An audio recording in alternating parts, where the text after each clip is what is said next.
Fala galera, beleza?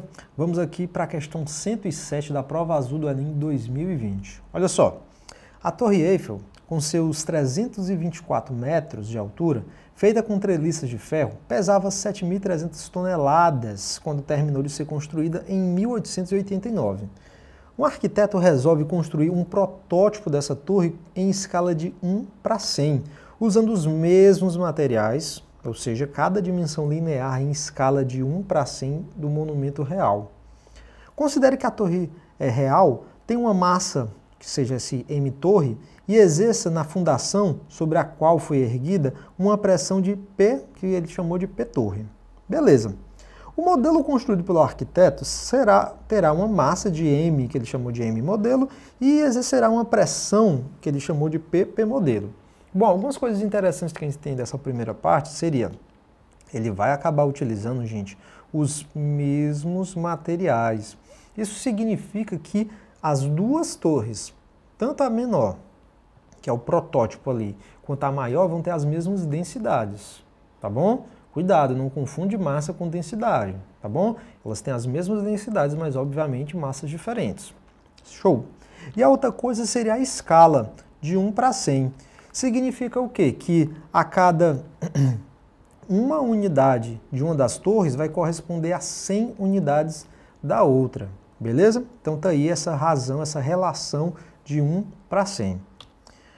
Bom, então a gente tem aqui mais ou menos a imagem da torre, tá certo? E a gente vai ter que ter um protótipozinho, uma torrezinha menor nessa escala de 1:100. Show! Aí ele fala, com a pressão exercida pela torre, como a pressão, exercida pela torre se compara com a pressão exercida pelo protótipo? Ou seja, qual é a razão entre as pressões P torre e a pressão P modelo? Tá certo? Bom, seguinte, pressão, né, um assunto que também já apareceu no Enem outra vez, como é que a gente desenrola isso daqui? Gente, por definição, a pressão, ela é a razão, ou seja, ela é a divisão entre a força exercida e a área. Então, pressão, por definição, é isso daqui. No caso da torre, né, deixa eu tentar fazer aqui, não vou fazer o desenho da torre, né, obviamente, mas no caso da torre, qual vai ser a força que está sendo exercida para provocar a pressão? A força que, no caso, gente, vai ser a famosa força da gravidade, ou seja, peso. Então, a gente vai ter o peso aqui que vai estar exercendo essa força, tá ok? Então, se a gente der uma mexida, uma manipulada aqui nessa equação, a gente vai ter o seguinte. A pressão vai ser peso, aqui é o peso, que peso a gente calcula como sendo o produto da massa vezes a aceleração da gravidade. Então, a gente vai ter peso, que é massa vezes a gravidade, dividido pela área. Show! Aqui, como a gente tem que as duas torres têm a mesma densidade, por que elas têm as mesmas densidades? Porque são feitas do mesmo material.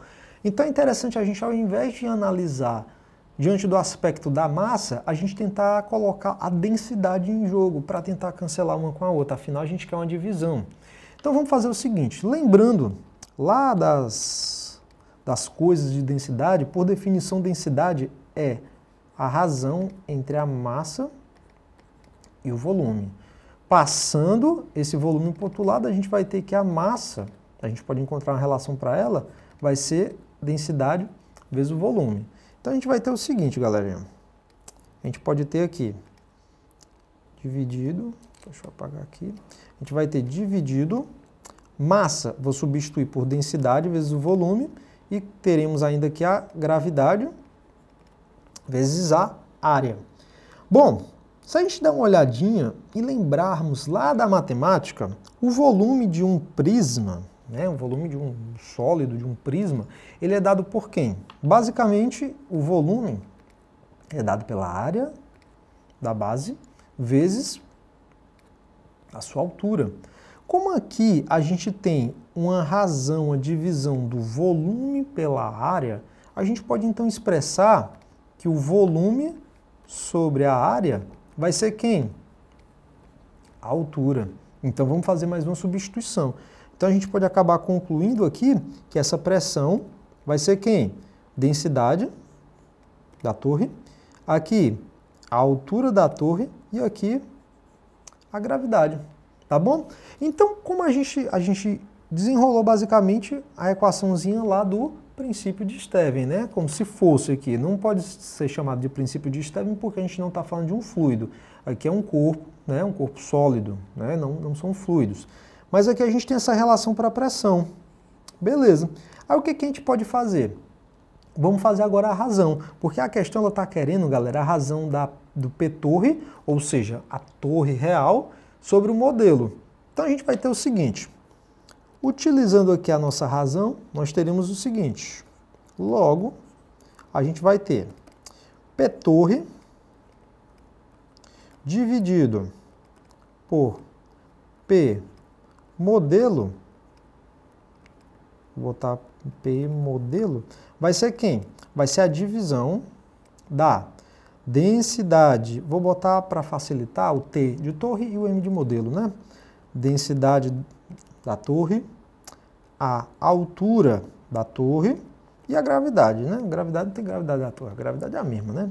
Densidade do modelo, a altura do modelo e a gravidade. Qual é a moleza que a gente vai ter aqui, gente? Ora, gravidade, galerinha, deixa eu botar aqui de azul. Pronto. A gravidade é a mesma.